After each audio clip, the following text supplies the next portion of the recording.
Hey everybody, how's it going? Welcome back to Stylist Meets Vinyl. My name is Chris. Today I'm showing you my most recent vinyl finds. This is my first vinyl finds of the year. So actually not a ton of records, only 6 records to show today, but it is a mixed bag of records, a little bit of variety in here. So let's just get right into it. So the first one I'm going to show you, this is Les Dudek, who I wasn't familiar with. I found this. I was at the pawn shop, my local pawn shop, and I saw this there, $5. Did a little Google search. Les Dudek is he was associated with Steve Miller Band, Boz Scaggs, the Allman Brothers. He played on a couple of Allman Brothers tunes, and actually after Duane Allman passed away, he was invited to join the Allman Brothers. He declined, I think, and just did his own thing. But this is like Southern rock, Southern blues rock, that type of thing. Very similar to Allman Brothers, what you would get. I've listened to it. It's pretty good. You know, I just wanted to give it a try, and it's not bad. Definitely not bad. So that was a nice little addition for $5. And then the same day at the thrift store, I saw this album. Billy Preston, That's the Way God Planned It. This is from 1969. This is on Apple Records. And I actually picked up a another Billy Preston album from 1972 called I Wrote a Simple Song. I picked that up later last year, late in the year. And so I saw this and okay, let's give it a try. This is like soul, gospel, maybe a little bit funky as well. And actually there's quite a few players on this. George Harrison plays on it. I think he might have produced it as well. Eric Clapton's on this. I think Jack Bruce is on this as well. Who else? I feel like there's more, but I can't remember. And so yeah, this one was, so it was listed $10. It has a little bit, it's not a scuff. It looks almost like a dried liquid or something that's on the record. Otherwise, it's in good shape, but I know that at the pawn shop, it's like final sale. And so it's just this little bit of like dried food, I don't know what, but I brought it to the cash. They wanted $10, and I was like, well, I don't know if this is going to affect the play of it. Would you take anything less? The guy offered me 50% off, so I took it. So I got this for $5. So that's nice little addition. I'm really this year, I've really nailed a lot of the classic rock stuff that I want. And this year, I'm really trying to branch out and grab some stuff that has eluded me, or just that I haven't really had my finger on the pulse, if that makes any sense. And so, you know, soul music, that's something I'm looking for a little bit more. So this was a nice addition to add to the collection. Now, next up, this one's kind of, I guess, a little bit of a funny story. I was at the thrift store. I didn't have a lot of time, so I'm just searching through the records quickly. I see this record, George Benson, Breezin', and on the back is like him with his guitar. Usually that's a good sign for me at the thrift store. If I see like a guitar, I'm like, okay, I'll give it a look. And in my head, I'm like, oh, George Benson, I know that guy. He was in Parliament Funkadelic. George Benson, great. So it was 25 cents. So I picked it up. I went to the counter. I didn't have any change at all. And so I offered to pay debit, and the girl was just like, no, I'm not going to do debit for 25 cents. So just take it. So she gave it to me. Next time I'm in the thrift store, I'll give them a quarter or $1 or something. But so I take it. I'm driving home. And as I'm driving home, I'm like, George Clinton was in Parliament Funkadelic.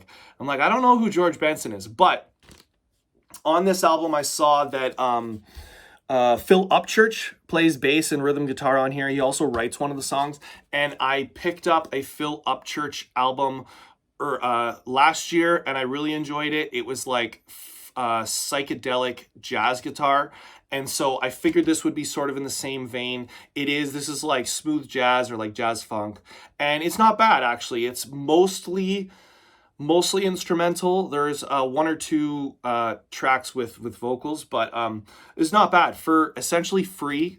It was a nice addition. Like I said, trying to kind of spread the wings a little bit and try out some new things.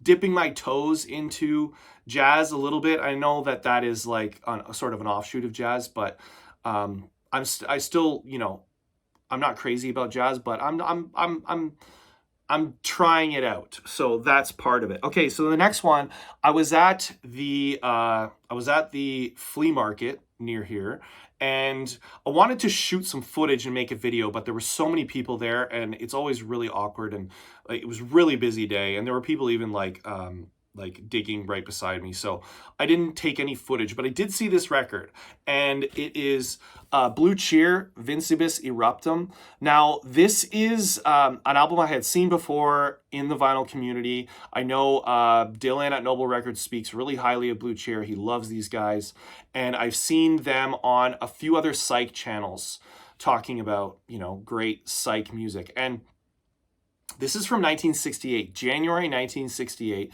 This is an original Canadian pressing. It's on the Black Phillips label, and it's in not bad shape, actually, and it was priced pretty well for being like an original.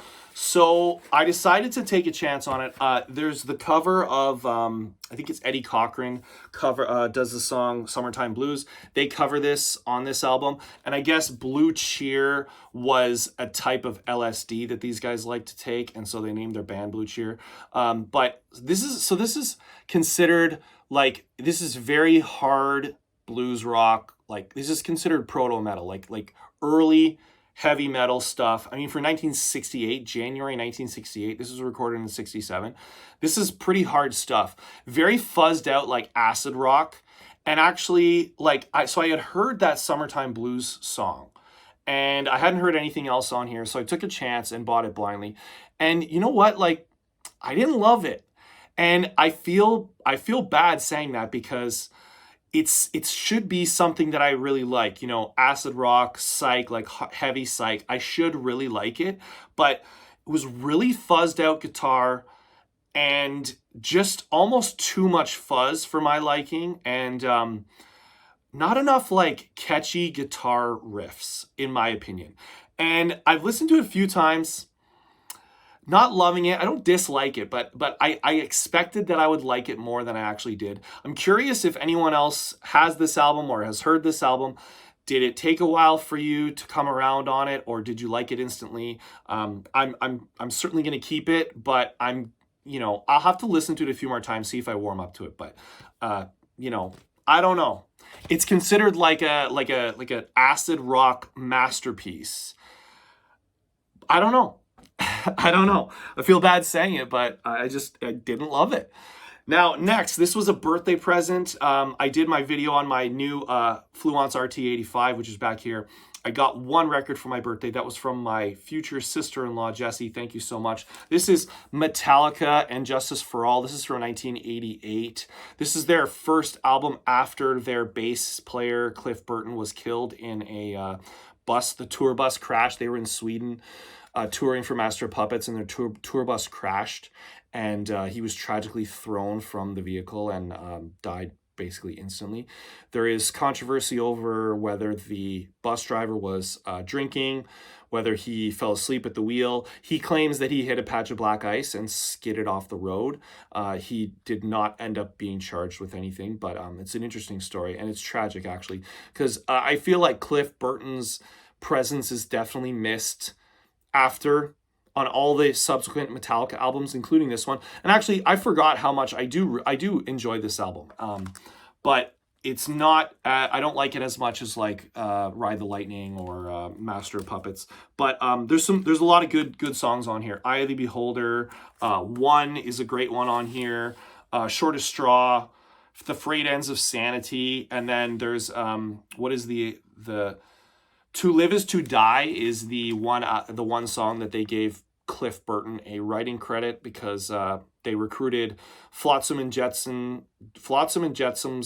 bass player, Jason Newsted, to be the new bass player. And actually, this is infamous too, because I guess he laid down his bass tracks, and then Lars and James told the mixer, they said, mix the bass so low that you can barely hear it, and then turn it down a little bit more. And so Newsted's bass is basically non-existent on this album. But I don't know. I guess it's a bone of contention.